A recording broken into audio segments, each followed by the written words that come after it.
As a student becoming a teacher, one of the biggest challenges I face is managing my time effectively during lessons, and this directly connects to the metaphor of a backpack in teaching.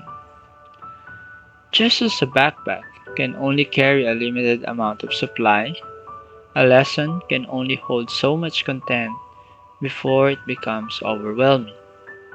In my micro teaching sessions, I often found myself overpacking by going over the allotted time, especially during activities where students were highly engaged. This made it difficult to cover all parts of the lesson, particularly the closing and individual work. To better manage the weight of my teaching backpack, I need to pace my lessons carefully by breaking content into smaller, digestible sections, ensuring I am not burdening the students with too much at once.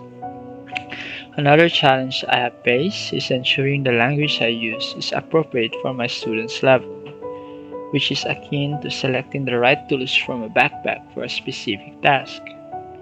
In some cases, I noticed that students struggled with certain vocabulary, which hindered their understanding of the lesson. Just as a traveler would not pack heavy equipment for a light hike, I need to assess what tools or language my students are ready to handle.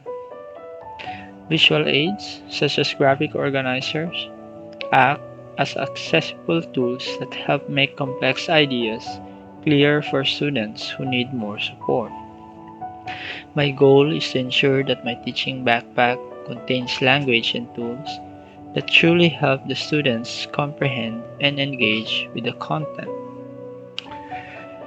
Another key element missing from my backpack in one micro-teaching session was the integration of biblical perspectives.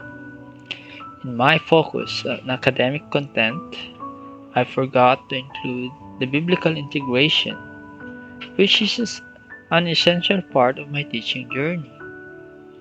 Just like how leaving an important tool out of a physical backpack would make a task harder, neglecting the spiritual dimension of the lesson was a missed opportunity. Moving forward, I need to ensure that biblical principles are always packed into my lessons, not as an afterthought, but as a foundational tool for enriching both academic and spiritual growth. Balancing student engagement with maintaining lesson flow feels like trying to balance the weight in a backpack.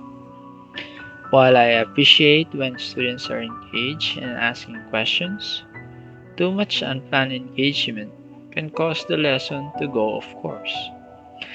Just like an unevenly packed backpack can throw off balance.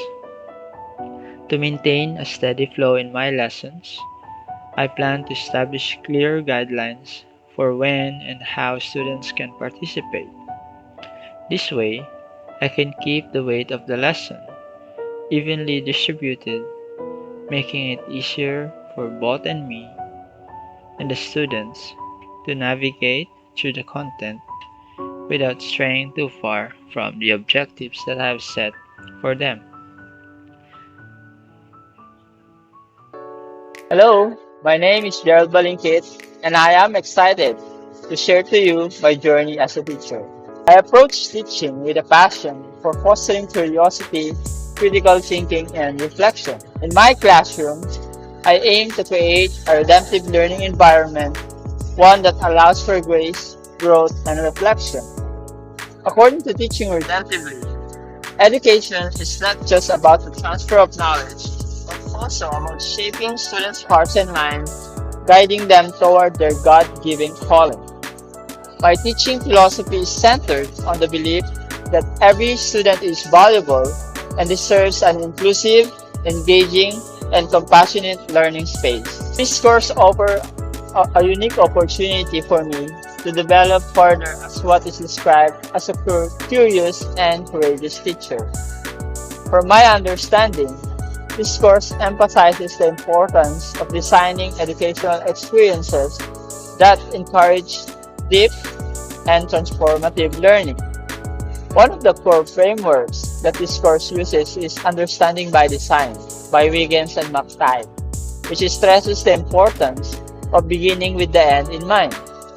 This approach, also known as background design, has influenced my thinking about what I want my students to retain long after they leave the classroom.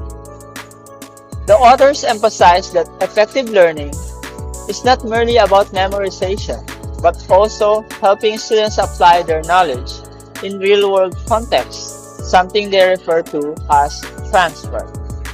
Additionally, I hope that this course will encourage me to cultivate the courage to embrace innovative and sometimes challenging teaching methods. A significant goal for me is to foster metacognitive skills in my students, guiding them to reflect on their own learning process. This course promotes that kind of reflective teaching, and I hope to model it for my students. Understanding by Design emphasizes the critical role of metacognition in developing lifelong learners as it encourages students to think about how they think and learn. By engaging in my own metacognitive reflection, I can better support my students in their learning journey. As a teacher, I strive to embody both curiosity and courage. Curiosity drives me to continually ask questions, seek out new knowledge, and experiment with different teaching strategies. Courage gives me the strength to try new approaches, to face failure with grace, and to create a classroom environment that allows for both academic and personal transformation. This philosophy is strongly supported by Teaching Redemptively, which encourages teachers to embrace grace-filled interaction and transformative learning environments. In conclusion, I look forward to seeing how this course will shape my teaching practice. I expect to deepen my understanding of how to design lessons that are not only educational but also transformational. Drawing from Teaching Redemptively, Understanding by Design, and then Transformation by Design, I am excited to implement these insights into my teaching. I will return to this video in the middle and at the end of the course to reflect on my progress and evaluate how I have grown as a curious and courageous teacher. Thank you for joining me in this reflection. I look forward to continuing this journey of growth and transformation together.